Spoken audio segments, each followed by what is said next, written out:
stripes and bright stars through the perilous fight. For the ramparts we watched were so gallantly streaming, and the rockets' red glare, the bombs bursting. Scientists say that teenagers have a big gap between their prefrontal cortex lobes. You know, the part of our brain that helps us plan and remember, make decisions, and control our emotions. The thing is, these lobes won't fully connect until we're about 25. So that got me thinking, what if high school came later in life? Like when we're 50? Puberty is definitely over by then. No gleaming red zits to cake makeup on every morning. And the guy who sits behind me in math, the one who looks like Brian Wilson, he'll appear manly instead of lazy. Rival sports games would quickly transform into leisure time for students to compare their aching backs and knees. At lunchtime, we would discuss the stock market and engage in friendly, constructive political debate. And on Fridays, when that last bell finally rang, we'd all hop in our dependable mid-size SUVs and blast NPR all the way home, where we'd enjoy a home-cooked meal and maybe even order an on-demand movie before dozing off at 9:45.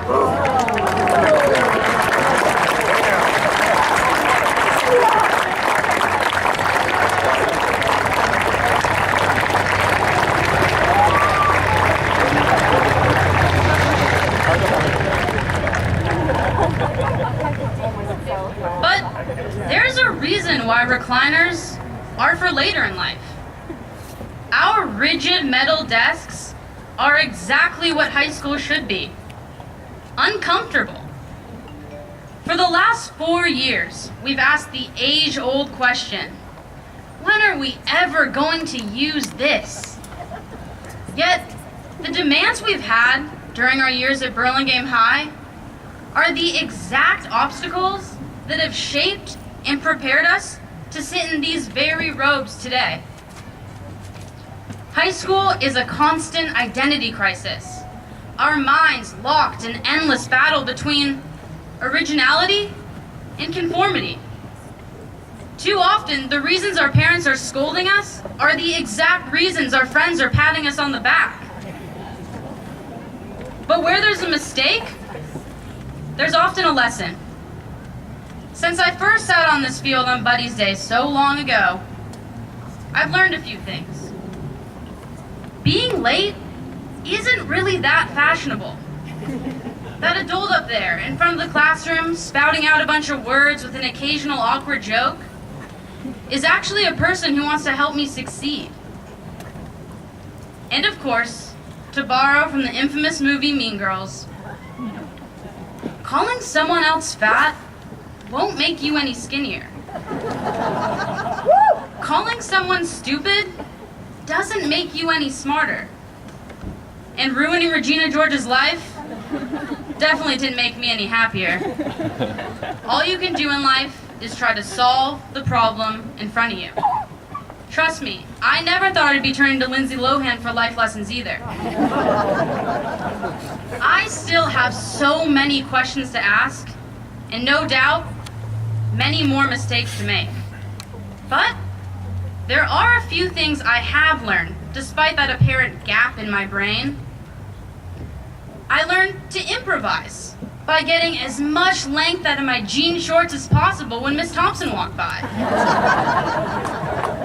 I learned to negotiate by always getting a Starbucks for me and one for Gabe when I returned to school. I learned we could bond under red and white, jungle cat mascots, and rivalries against other jungle cat mascots. And whether it be our forever extending braces removal dates, or 6 months of sweaty palm permit drives with mom and dad shrieking in our ears, I've learned that sometimes discomfort is a part of our road to success. So yeah, I may not be able to use Shakespeare's Sonnet 16 to get out of a parking ticket, or the Pythagorean theorem to do my taxes.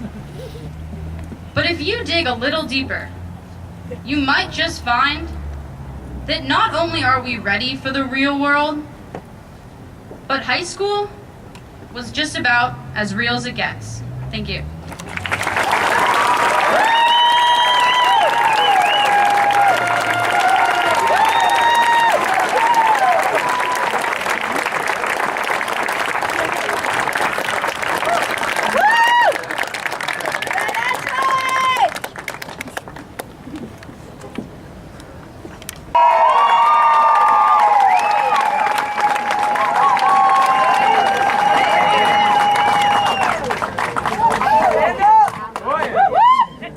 I take great pleasure, Mr. Rogers, to certify that the graduates sitting before you that are receiving diplomas today have met the requirements of the state of California and the San Mateo Union High School District and have earned their diplomas.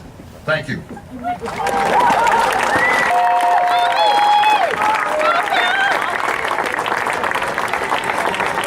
the graduates please move their tassels from right to left?